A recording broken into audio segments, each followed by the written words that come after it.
Hey, gorgeous souls, and welcome to another episode of the New Age Hipster Radio podcast. I'm so excited today. We have someone super famous on the podcast. We have Ali Skiba. Ali's recent debut on The Voice Australia has sent ripples of healing vibrations across the globe.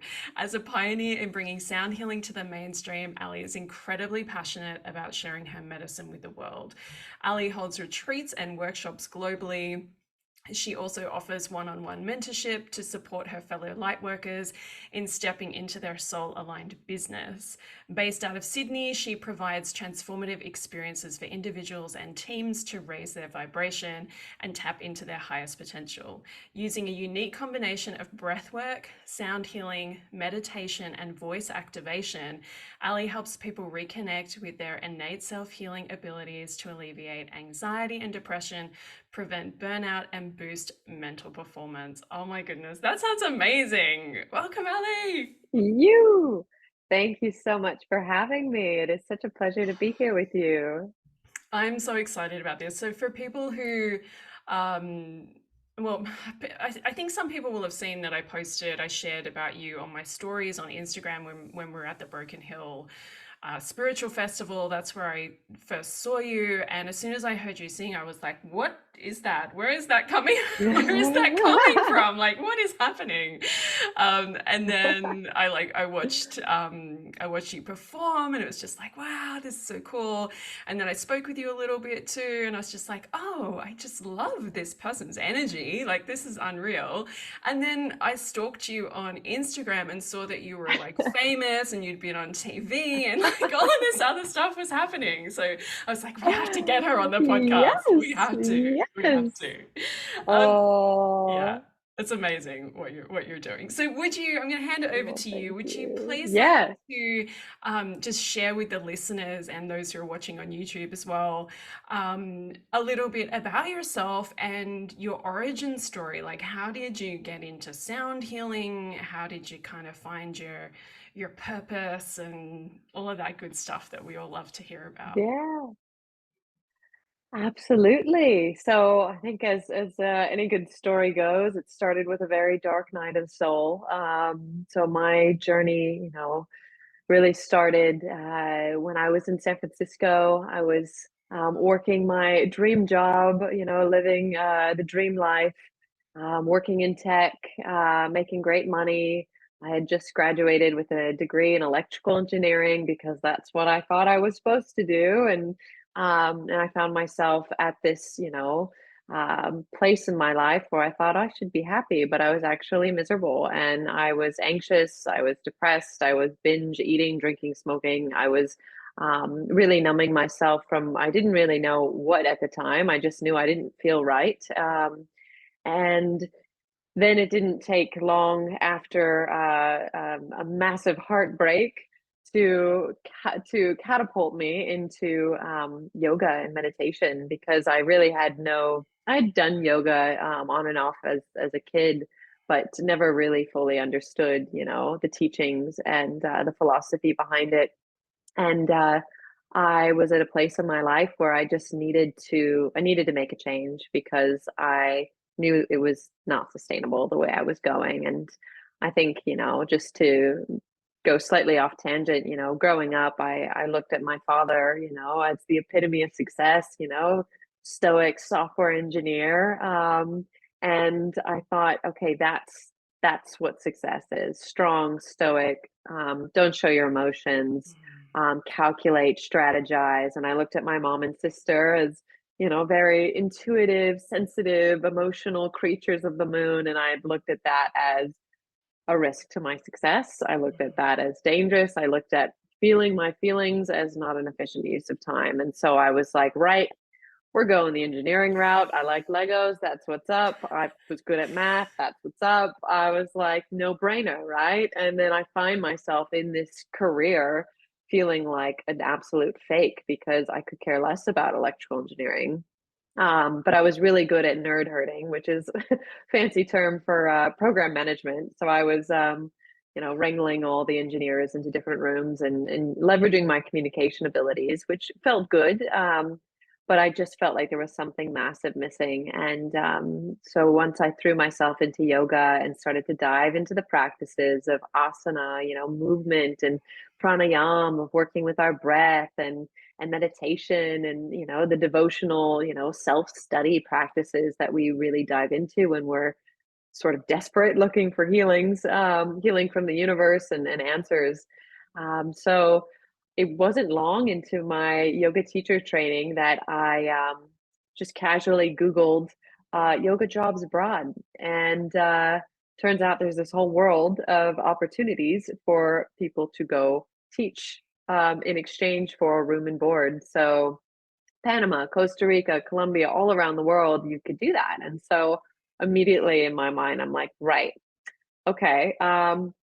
Created this little checklist of Ali goes around the world, quit corporate. All right, first thing we're going to do is we're going to sell everything. We're going to, handle this stuff, life admin stuff. And within less than a year, I had plotted my escape from my life in the city, my safe life in the city, and set off on a one-way ticket to Panama to work on a boat in the Caribbean teaching yoga.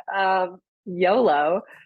So that happened. And it was really, I didn't have much of a plan other than, I'm going to go one country at a time. I'd saved some decent money from my corporate job to say, all right, I'll take a year and maybe I'll go around the world and come back. And that all changed when I realized that I didn't really have a flat to go back to in San Francisco. And I thought, okay, well, we're just going to travel and we're just going to see where the life takes us. So, as I said, I was very much so while I was in the practices of yoga and I was teaching, I was still seeking answers and I felt quite lost. So I was on this mission when I went traveling, looking for answers from every guru, every shaman, every healer I could find. So within a year and a half, I ended up traveling 16 countries and 5 continents. I tried everything from ayahuasca in Peru to many questionable treatments in India to very questionable treatments to meditating 10 hours a day, 10 days straight in Sri Lanka, Vipassana. I volunteered at an orphanage. I tried so many different things. And it felt like the more I was sort of outsourcing my healing, the further and further away I got from my own sort of piece of. And then I found breath work. And then through that, I found sound healing. And I stayed at a music ashram in India for 2 months and started studying with the Himalayan singing bowls. And as I started diving into my own practice through breath work, through conscious, continuous cyclic breathing, I started to release a lot of the anxiety. And through this breathwork practice, I found a peace, a state of peace that I hadn't really tapped into. It was like when you realize that you've actually been operating in fight or flight for a decade and you finally get that taste of downregulated nervous system and you're like, oh, everything is going to be okay and the world isn't falling apart and I'm not dying. And I did think for a while, I was like, I think I'm dying. If someone could just corroborate this story and I could get on with my bit, because I didn't bleed for a year and a half. I was just in this very when you're living out of a backpack, it looks so glamorous on Instagram, but it really having the freedom to travel, it made me so much more ungrounded. And so through the travels and through the practices, I started sampling all these different modalities and treatments and, from kinesiology to water fasts to, the plant medicine realms to service, all the different things, and found that I could access these states of peace through just using my breath and through toning, through singing, and getting sort of hypnotized in the sound of a crystal bowl or a Tibetan bowl, and letting myself just get out of here and really drop embodied. And I think I hadn't really fully understood what even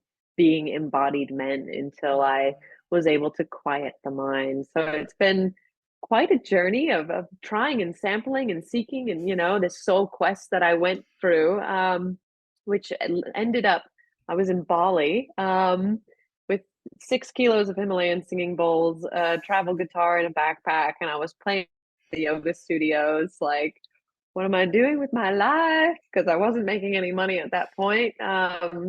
And I had a friend in Australia, and she said, "Well, why don't you come stay at my place here in Manly while I go to Europe for a few weeks? You can, just get a feel for it." And so I came here and was just old enough, young enough to get a working holiday visa to enter the country. And within those 3 weeks, I ended up deciding to stay, and that was 4 years ago. And I went back to corporate for a stint to get a visa to get some money back under my wings, and that allowed me to start to build to better understand what I'm offering. What is my offering, and what medicine do I feel I have to share with the world? And so I was able to really get clear on that with the safety of rent and community and just feeling stable and grounded. But yeah, it was really, really important to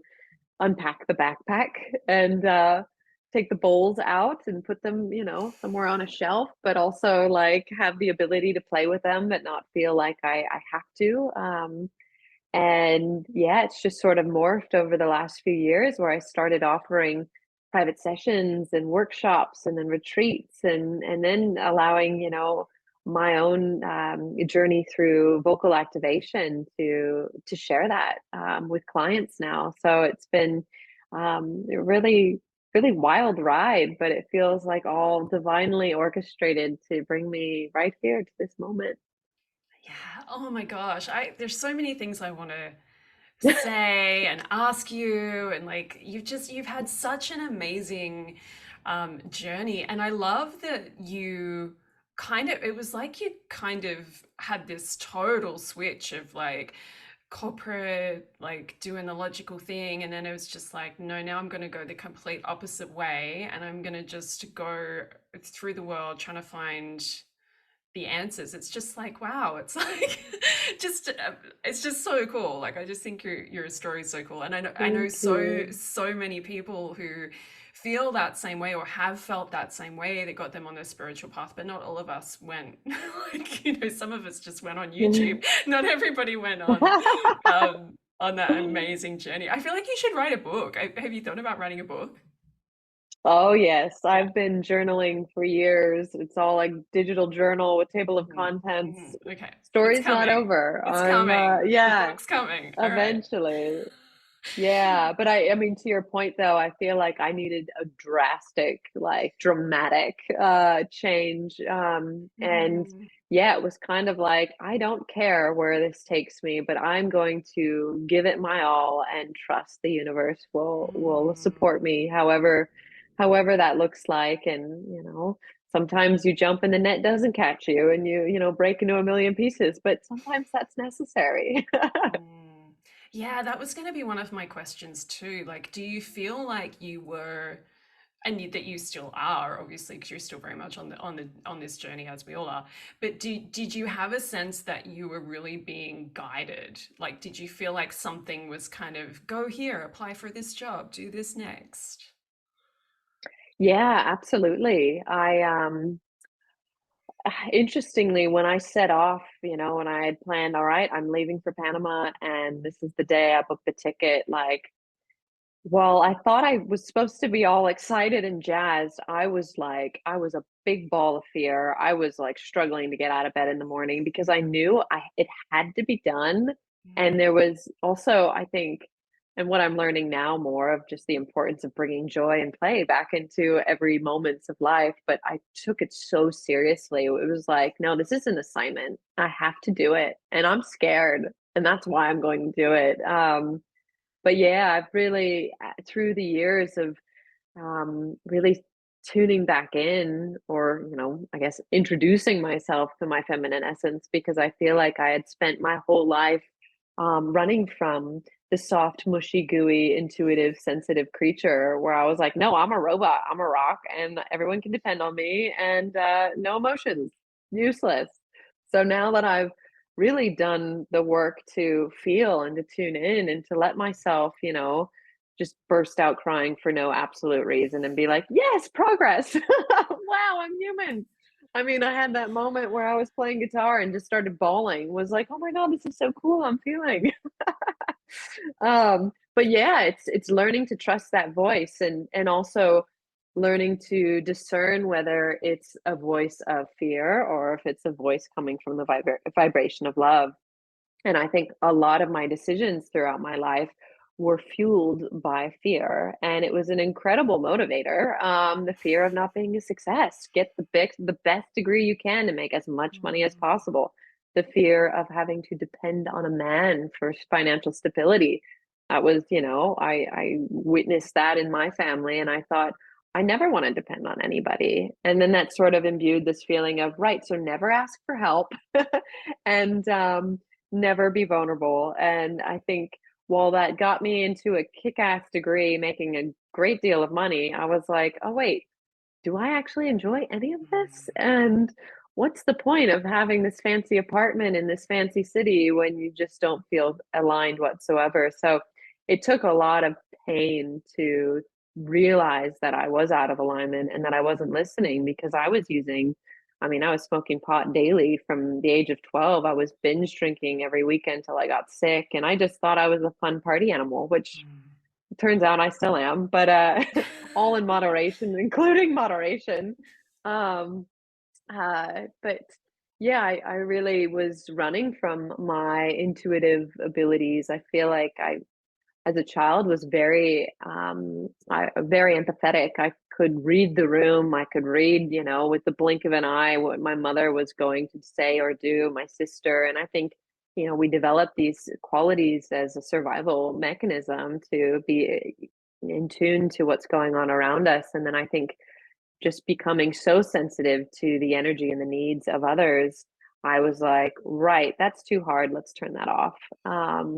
So I definitely turned that off, and I used a great deal of substances to do that. And of course, looking back now, it's no wonder I was such a mess, because I was pretty much hungover every day. I was drinking, working in corporate. I was working crazy hours, and then getting home just being like, right, I just want to light up a joint, drink some wine, and stare at the walls.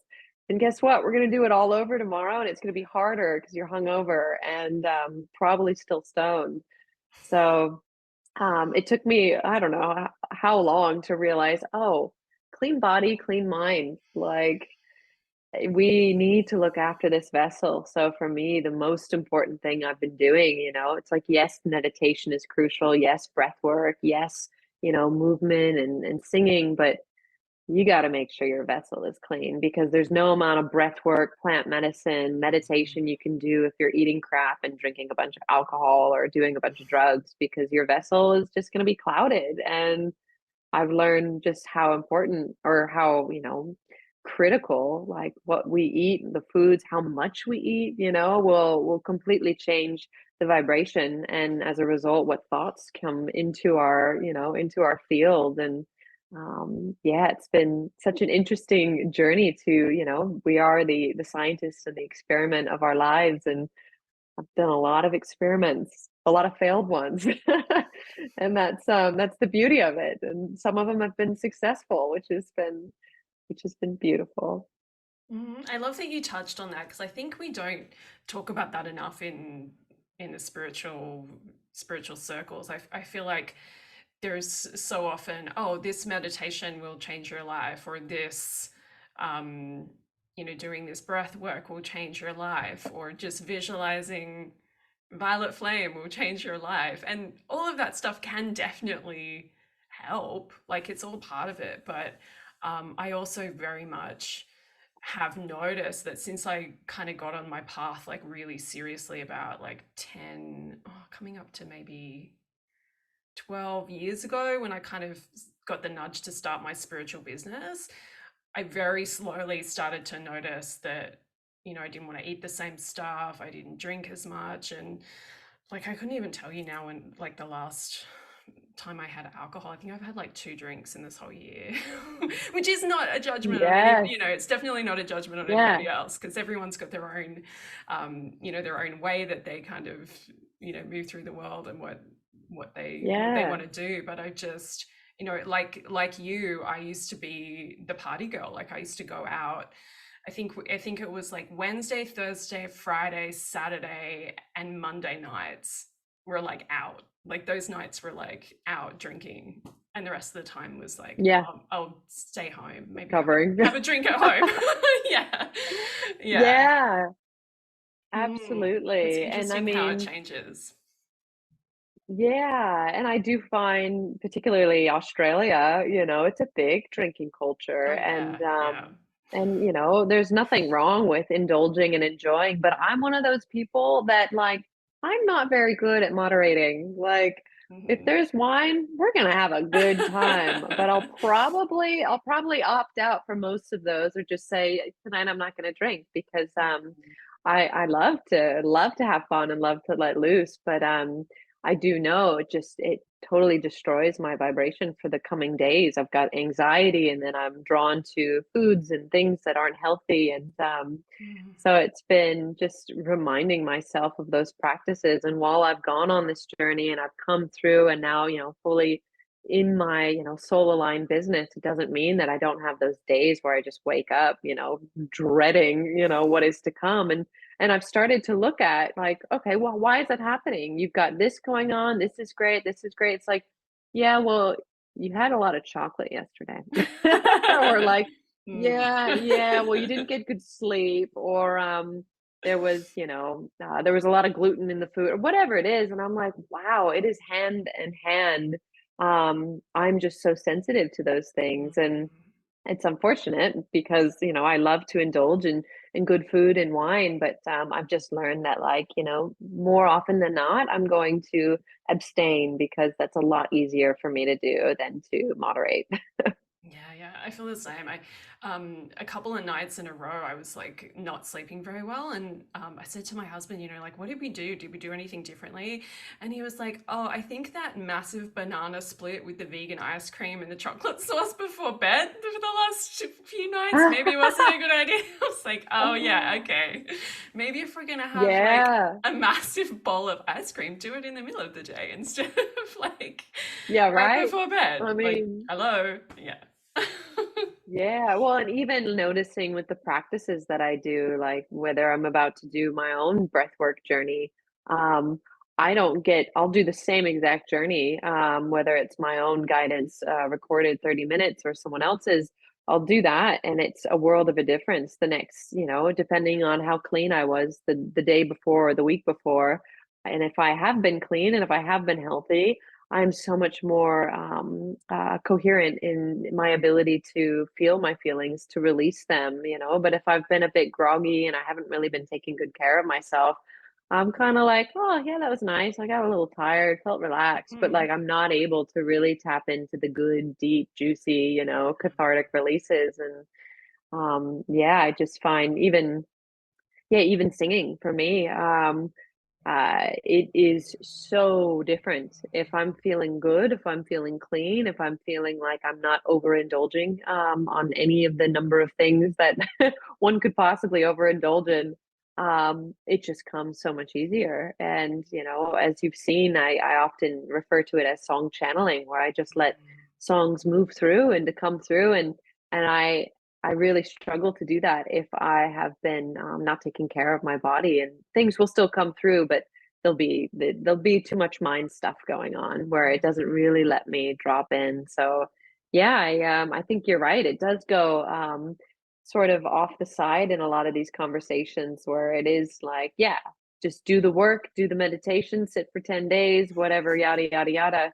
But yeah, it's so important that we're taking a full holistic view of all the things, including getting good sleep and Mm. also like community. I mean, I'll just take a tangent into the Cancer new moon. That was what was it? Maybe 2 months ago. It was wild. Let's just say I was a mess and I was doing all the things. I was doing breath work. I did a 2-day fast. I was microdosing on mushrooms up in the forest. Like I was dancing, I was stomping out, I was doing sacred rage. I was doing all the things. And I'm like, why do I still feel like crap? And then I realized you're doing this in a bubble and you haven't talked to any of your friends, you haven't talked to Mm. your sisters, you haven't asked anyone for support, you haven't let yourself be seen. Because I was so like, no, I'm here to heal, you know.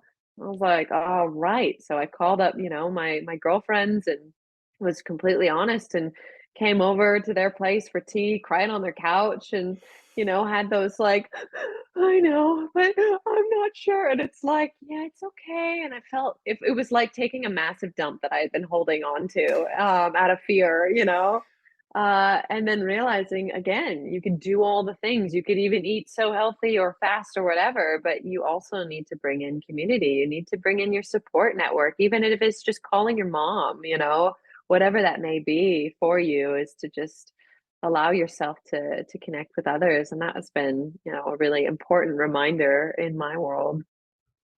Yeah, I'm really glad you mentioned that too.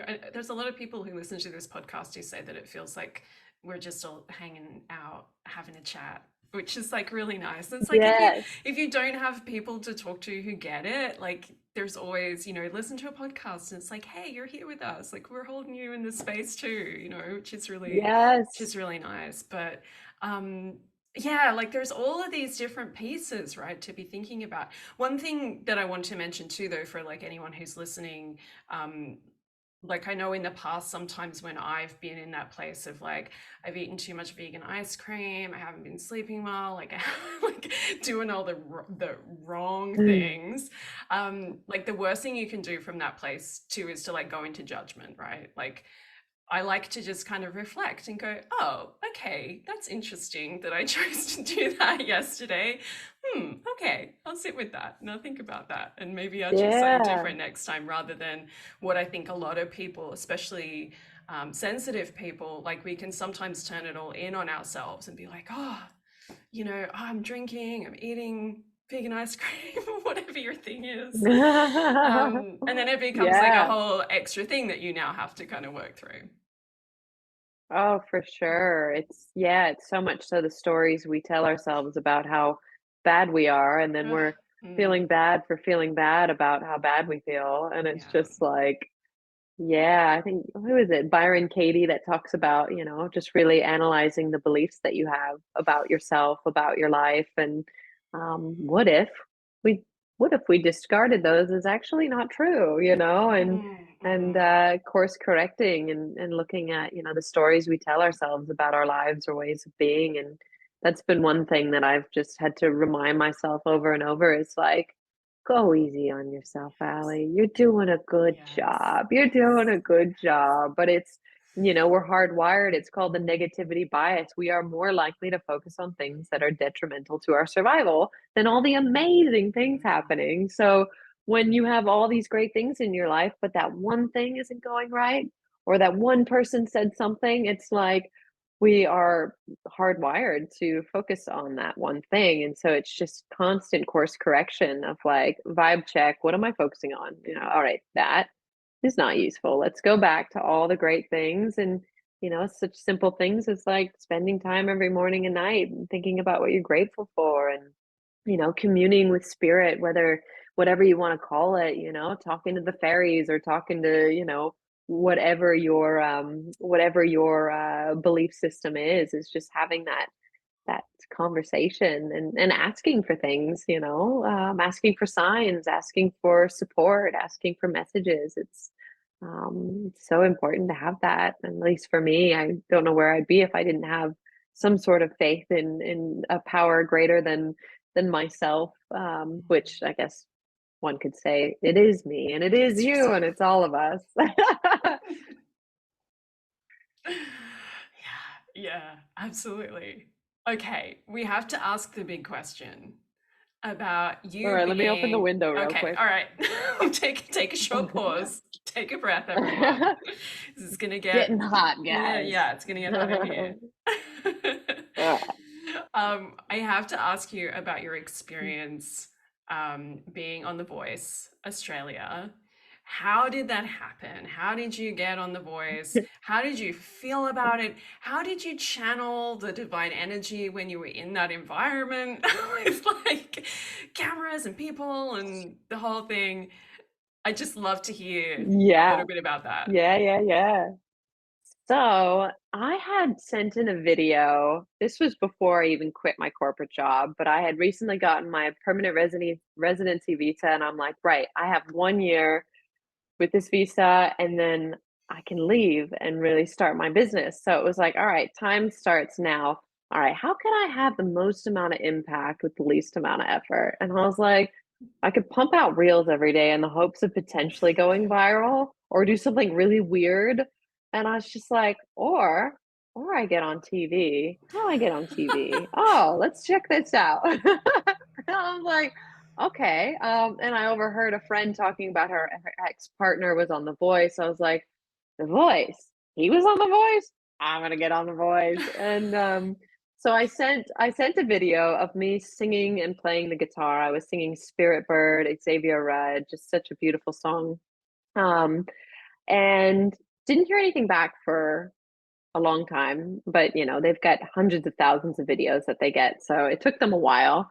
But I eventually heard back from them, and it didn't hurt that my friend used to work as a producer on the show, and I told her that I submitted, and she's like, "You submitted? You didn't hear anything?" I was like, "No, I didn't hear anything." She's like, "Well, I know the producer, so I'll just tell him to, take a look at your audition tape." So I went there, and I rocked up with my guitar and my medicine drum, and I, told them to close their eyes, to take a deep breath into their heart. I brought essential oils and rose water and sprayed it in their faces and had them really just breathe into their hearts. and and I started tuning into the beat of the drum, a medicine drum that I made. So it was very special. It still is very special to me. And I just let whatever sounds wanted to come through, and I couldn't recreate it, couldn't tell you what it was, but I invited them to open their eyes, and they looked at each other and they're like, I have never heard anybody use their voice like that before. And they seemed to like it. It seemed to be a positive reaction. Um, and then I sang on the guitar. I sang Zombie, Cranberries. I sang Hurt Johnny Cash, Jolene. I sang all the stuff that would be socially acceptable on a mainstream television show. And they, don't tell you much at the first audition or like with the producers, and they're like, okay, great, thanks, that's cool. And I'm like, okay, well, I think I weirded them out. And then I heard back, and they said, all right, Allie, we really love what you did. Can you come back and can you bring your crystal bowls? We want to see you with those crystal bowls. And I was like, yes, they want to see me. They want to see the real me. And Mhm. well, don't get me wrong. I love singing songs on the guitar, but when I feel like I can channel song with the bowls, it just feels like just so true and so in the moment, authentic. So round two with the producers, I get up there, and I brought every bowl I had. I've got 7 crystal bowls, 7 Tibetan bowls. I brought my flute. I brought my chimes. I brought sage and Palo Santo and more flower water and essential oils. And this time there's like 10 producers in the room. And of course, I went around, put oils on their wrists, sprayed rose water in their faces, and again had them breathe into their hearts. And well, one of the producers, before I did that, she says, "Oh, I've never had a sound healing, but my stomach hurts." And I was like, we're going to use the E bowl. The E bowl is for the solar plexus chakra. And because they had no idea, many people don't realize that different energy centers in the body correspond to different frequencies. And so having 14 bowls at my disposal, I'm like, well, I can't really play these all at once. Somehow I'll figure out which bowl to use. And so when she said she had a tummy ache, I immediately grabbed the E bowl, took it to the microphone, played it, and again just let whatever come through. Producer's eyes closed, and yeah, they seemed to be quite enchanted by the experience. And then of course I then got the guitar, then sang some Hallelujah, Jeff Buckley, some other beautiful classic songs that I love to sing. uh, and then they had this moment where they're like, I reckon we make an exception. And they're like, yeah, yeah. I'm like, what's this exception? And they're like, well, we had a Mongolian throat singer one year who just, obviously didn't sing a normal song. Um, I reckon you get up there with the bowls. And I was like, yes. but they're like, but we can't really confirm or deny if you'll be on the show, kind of thing. I was like, right, but you just, okay, sure. And then it took a while for them to be like, right, okay, we're gonna have you on the show. So yeah, and then they filmed backstory. They really were loving the whole corporate executive turns sound healer, and apparently they liked some of the stuff I had on my socials of me like dancing on a rock somewhere. And they're like, right, so for your backstory, we want to film you dancing on a rock by the beach. And we want your bowls. We're going to do some drone footage. And then we're going to have you in a suit at Piermont Bridge, standing there. So basically, me with this deadpan look, on a bridge, having this moment of like, that moment I knew my corporate life was over. And flash forward to that scene of me at the beach dancing, playing my instruments. So they were really eating that right up. And I think there's a lot of people that resonate with that story of like, yeah, that's me on the bridge hating my job. And I would love to be on that rock dancing free. And so there that was. And then next thing you know, I get on the show and for the official blind auditions. And I was pretty convinced that, I wasn't nervous. I was like, I'm fine. I'm not nervous whatsoever. And I had convinced myself that no, I got this. I do this all the time. I do these workshops. But then when they start miking me up and somebody else is like carrying my bowls to the stage, I'm like, oh, don't hurt my bowls. Are you going to put them in the right place? In the right, like, oh my God, make sure the koshi chime isn't upside down, like all these little things. And I was like, boodle, boodle, and my heart starts racing. But get out there, do my thing, took some deep breaths, and I knew that no matter what happened, it was meant to be. So I was told I had 90 seconds ish, and I had no watch or clock to refer to, but I was going through some with my internal timing, and there was a part of me as I noticed that none of the chairs were turning, that I was like, oh, is this not any good right now? Is this not, when I've got my girls like looking back and forth from the stage, the chairs, the stage, the chairs, and I'm just like, right, stay embodied. But I was like, but I also want to connect with the camera, but stay embodied, but connect. And so there was a little mind stuff going on, but I finished with the chime and they all turned around and I knew it was exactly as it needed to be because um yeah, I didn't really want a contract. I didn't really want to be controlled. Because had I had progressed, they would have had rights to my hair, my makeup, my wardrobe, rights to my originals, like so much control that I think they knew I wouldn't have been on board with because I made it very clear day one of the audition with the producers, like, so I'm not looking to be commercialized. I'm not looking to be, fit inside a box. I don't even know who the celebrity coaches are. I don't watch TV. I'm just here to share my medicine with the world. And they're like, wait, you don't even know who the coaches are? I was like, nah. They're like, Rita Ora. I was like, Rita who? I'm like, Sebastian who? Guy Sebastian. Okay. And who's Jessica Malboy? And I had no idea who these people were until later they said Jason Derulo was coming. And I was like, I recognize that just because you hear that Jason Derulo. And that was about it that I knew about him.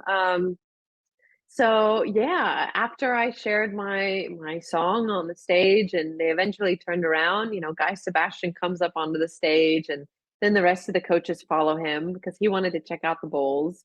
Rita Ora then lays on the stage in front of the bowls because she was like, oh, it totally changes your whole body. And she just loved it. But they were maybe all too blissed out to turn a chair. But so they came on stage and Guy Sebastian, this was later clipped out, but he was like, it's so much more than a chair turn for you. And I said, yeah, like I'm here to raise the vibration of humanity. And yeah, and even Rita Ora gave a little plug about mental health, which I think that was also clipped out, but it was really it felt like a really special moment and something that had never been done in the history of the show and bringing bringing something different for a very different purpose. I feel like what the world needs now Sure, a little entertainment, good. We love that. We love to laugh, we love to be entertained, but the world needs to feel good. We need to feel connected. We need to be reminded of something much greater than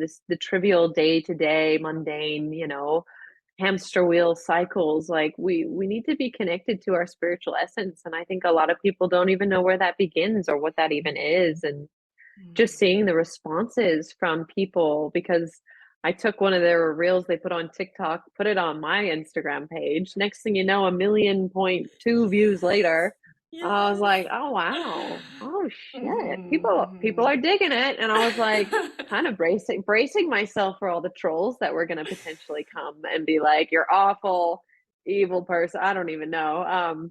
But it was actually nothing but beautiful comments and the occasional, "Yeah, this isn't for the voice," "She should go on AGT," or whatever, but other than that, it was just like, yeah, to see how my short, less than 3-minute sort of, debut really touched people on a way that, in a way that was so much more than there was no words, there was no language barrier, it was just pure sound and people telling me how they started crying listening to it over Instagram, or they felt tingles in their body or sensations they didn't even know. And I feel it's really important to bring awareness to the power of sound, the power of, frequency healing, because we're only just starting to unearth and to share the science, but this is ancient wisdom, Mm.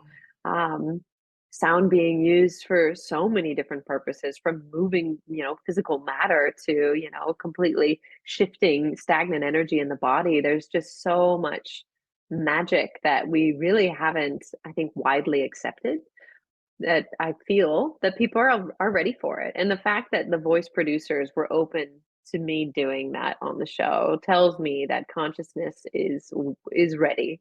We are ready to step into a higher vibration. We are ready to awaken to our highest vibration and true potential. And so it felt like such an honor to be able to do that and to as my friend said, you're a great representative for our hippie folks or something like that, because I can speak geek, I can speak science, and I can Mhm, also speak a mhm. little mysticism into it. And I think a lot of people need to hear some of the science behind the work that I do, whether we're talking about, nervous system regulation or we're talking about quantum physics, because we are all vibrational beings, the foods we eat, the thoughts we have, the feelings we experience, you, me, we're just a big collection of waves vibrating at different frequencies. And so when you can paint that picture in the minds of others and actually share that, no, this has been proven, like this isn't just some woo woo shit, this is legit quantum physics, that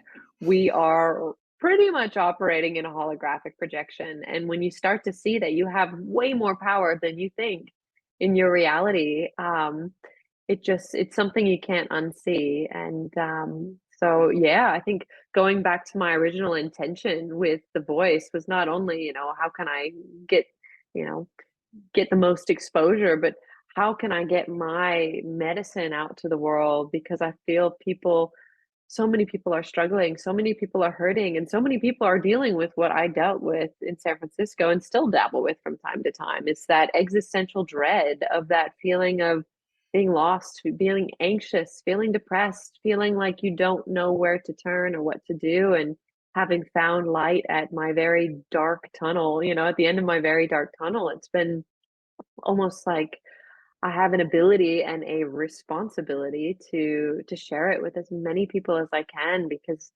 I mean, it's really what we're here for, is to support each other and to, make the world a better place.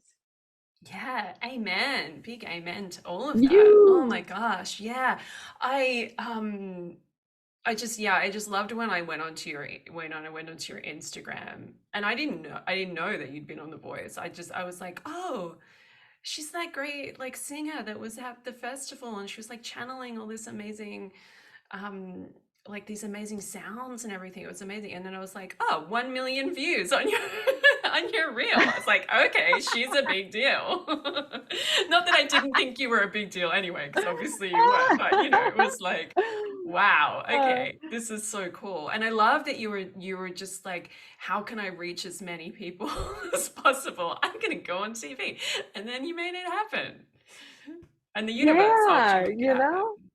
Mm. Absolutely. I feel like with you, if you can see it with your mind's eye, if you can feel it, if you can tune into that frequency, the universe has no choice but to bring it to you so long as you stay in belief. Because, Mhm. I mean, so many opportunities for me to weave fear into my plans, and self-doubt and judgment and who am I and I'm no good and oh, I'm not this or I'm not that and that comparison syndrome and it just completely dampens the vibe, the frequency, and then you become a match to that vibration of lack and unworthiness and fear. And so it's been a lot of um really building myself up and, having those chats in the mirror with like, no, you are worthy and you are great. And I love you, and you got to do it. It's, Louise Hay talks so much about Mhm. mirror work and, Yeah. yeah, loving oneself because it's where the work begins. And this has been such a massive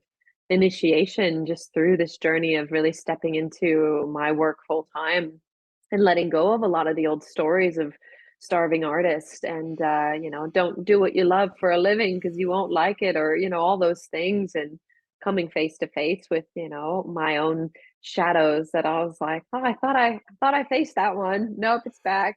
All right, how do we bring loving compassion back into this space and really take care of ourselves like a little baby in our own arms, and that involves making sure it's getting sunshine and, some movement and some good food and Mhm. just the basics. So yeah, it's been incredibly humbling and exciting, but also, it was a bit much right after the show aired and I was getting hundreds of messages and I'm that kind of like type A person that needs to respond to everything otherwise there's Mhm. leaky Mhm. energy and I just can't handle it. And I mean some of the messages were like, my wife and son are in palliative care and we want to come see you tomorrow. She was able to eat her dinner while she watched you and Oh, like, wow. can we make it happen? I'm like, if I don't respond to messages like these and like people are, so there was a part of me that's like, I I got a lot of work to do and I got a lot of messages to respond to and then you're getting this like crazy dopamine hit where it's like, wow, people like you. Oh my God. It's like, Yeah. ooh, ooh, this is feeling a bit funny. This is a bit Mhm. strange. All right, sit with it, breathe with it. And I Mhm. was like, okay, celebrate it. And then my way of celebrating is like, right, we're gonna go out with the girls and have a bunch of wine. And then I was like, oh, well, that Hmm. backfired. Yeah. So I went through a massive journey of like this massive high and then Outback Spiritual Festival where I met you. And then coming down from that high, um, throwing myself into a juice cleanse because I'm like, right, I know how to fix this. Which actually did wonders because it allowed me to just clear out a lot of stuff and come back to my Mhm. why do I do what I do? Because you can really easily get lost in this whole, in this social game because social media is can be very toxic and it started to feel like, oh, am I just pushing out, I'm a little entertainment monkey. I'm going to sing with my chime now and I'm going to sing with the bowl. And I'm like, right, get back to the frequency of why you're doing this. Are you doing it to be liked or are you doing it to help others? And I had to really sit down with myself and look at, what is my deep core mission here? And, through coming back to my practices and practicing what I preach and teach, I was able to really come back home to my why, and that's ultimately to, bring peace into this world to help people, primarily those who are struggling with mental health issues and, the full spectrum of this human experience, which is wild.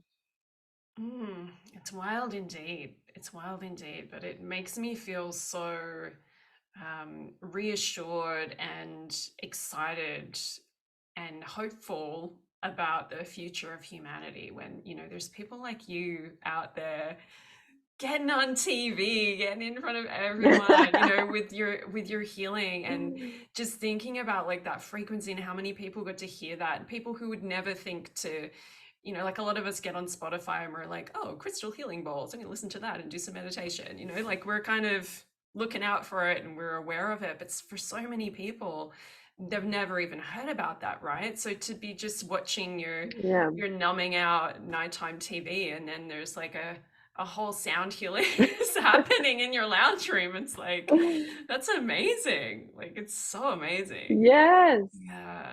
Yes. And I look forward to making it more and more widely acceptable. And, I feel like Mm, I've started to open up, a glitch in the matrix, but in a good way, where it's like, oh, real humans on a mission to help people. Oh, this is interesting, and so yeah, I'm really excited to see where this takes me, and I'm just really surrendering and trusting in the process, mm, and just saying yes, but also making sure it's aligned with love and not fear, because mm, there's just so much programming, I think, particularly in the society where we have been programmed to do more, work harder, and we pretty much assess our value based off of how productive we've been or how much work we did. And it's like, actually, I can have a day where I do absolutely nothing and I'm still 100% worthy of everything and more. So yeah, that's been a mm. big one because I'm all about ticking those boxes, checking those to-do lists, doing the things, and yeah, it's finding that balance where it's heart aligned action, because we can't just sit in a cave, in the mountains and just meditate on who am I and think we're going to change Mm. the world doing that. And that's tempting. And I Yes, did that yes. for a bit. And Mm, ironically, I was miserable the whole time because it was this who am I, me, mine, my mm, purpose. And I was like, oh, I forgot. It's not about me. It's about us. And how can we support each other? What can I do for you? And, mm, Marianne Williamson talks a lot about, if you're not feeling well or you're feeling, sad, wake up in the morning and pray for somebody else, mm, send your energy to others. And, even walking around the street, like visualizing beams of light just shooting out of my heart into complete strangers. And I don't know why. Well, I think I know why, but it makes me feel so much better because I'm like, oh, yeah. I'm helping people and I'm out of my little, selfish, little pit hole of like, woe is me. And I didn't get any Mm. likes on my Instagram post or whatever it is. And just Mm. laughing at the whole silliness of it because, I mean, what is the quote I recently shared from, was it Joe Rogan? We are talking monkeys spinning on an organic ball in space. Don't take it too seriously. And I think a lot of us do. We take it so seriously. I mean, my mom jokes I came out of the womb like this really serious, I would look like a little Asian baby, black spiky hair, tiny little eyes, and I was like ready for business. And I think I've had that like really serious, like get shit done. No time for fooling around. Mm. That's why when I do fool around, it's like, woohoo, we're gonna have a good old You time. go hard. It's like middle way, middle path. So, Mm. and it's a dance, and I haven't been on this planet that long, long enough to have learned some things. I look at the clock. I don't know why that's helping me. How long has it um, been? but yeah, it's a journey, and it's fun, and it is a dance because the music is constantly changing and we are just responding to it differently. And as long as we can keep some lighthearted play into it, it's really just a joke. Yeah, Leela, the cosmic joke. I'm so glad you said that too, because I do feel like in a lot of these circles we do just get so focused on the inner work, which is so important. I think for many of us we kind of have to we have to start there because we've had some experience or we're going through, like what you went through, the dark night of the soul kind of situation, and we're just like, what am I doing here? What is the point of all of this? So we have to do the inner work. But I do feel like there's a point where we get so focused on the inner work that it just becomes like, yeah, like all about me and my stuff and my Instagram likes and my like, why isn't Yeah. anyone responding to this? So I really appreciate that you brought that that back into this conversation of just like, you know, the million views on your reels, that's amazing.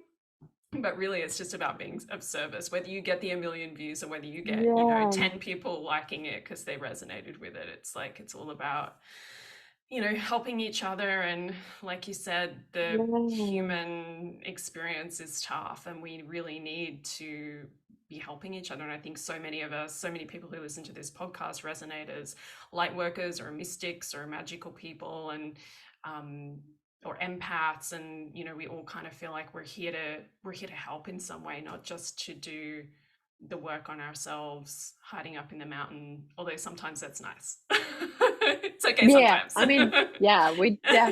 definitely need some of those, but we got to come back out into the world and yeah, Mhm, mhm. absolutely. I have to ask you, um, I know there's a book coming. I know you're going to write a book. Um, have you got like, have you got an album, or have you got like downloads that people can listen to you? Where Yes. can we hear you? How can people work with you? Like, where can we find out more? Where can we watch you on TV? Yes. Yes. Well, the book will take some time, so Okay. I'll tell you I'm that I'm now. But holding that vision. I can see it. It's coming. I cannot. I love it. I need more people to hold that vision. So everyone listening, just see me holding my book, smiling. No, I'm kidding. No, actually, not kidding. Yeah. See me holding my book and a massive book tour. Right. So you can download Sound Healing Journeys on my website. They range from breath work, guided meditation. They all involve some form of sound healing because I'm talking and singing in pretty much all of those downloads. These are available on my online shop. You can find at melodiousyogi.com/shop. Also, if that melodious yogi is confusing and hard to remember, aliskiba.com is also a working domain that links to the same thing. And then on my website, you can also book in to work with me online or in person. So I've got a few different offerings. I do breathwork and sound healing journeys, one-on-one groups, both in person and online.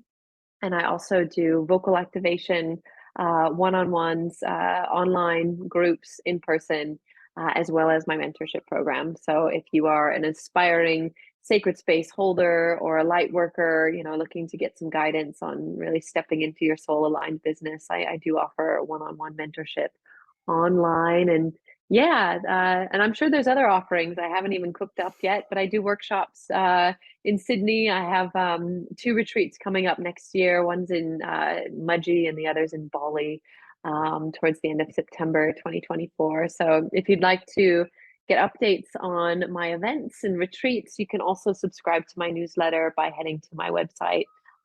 You can't miss it. There's a really annoying pop-up that won't leave you alone. Good for technology. I love it. I love it. And I will, of course, for everyone listening, I will, of course, put all of Ali's links in the show notes and in the comments on YouTube as well. So you can just go straight there and you can click and you can find out more about Ali. You can download her beautiful voice and go over to, I'll put her social media there as well. You can go and have a look at the video where she is on The Voice Australia. Just like millions of people are watching that. So you should go and watch it too. Ali, this has been amazing. It's been Yes. so nice to connect with you. I just feel like you're such a, um, oh, you're just amazing. I just think you're really amazing. And Oh, I'm so glad we connected. And I'm looking forward to thank seeing like you. You're everything so else that amazing. you're gonna do and create Oh, and share with the world. And thank you so much yes. for being here today and speaking with us. Oh, my pleasure. Thank you so much for having me, and thank you for your magic. I've been watching your offerings and the beautiful things that you're sharing in the Oracle decks. It's just so lovely. So thank you. Really appreciate you. Oh, thank you so much. Thank you, everyone, for listening, and we will see you next time. Lots and lots of love.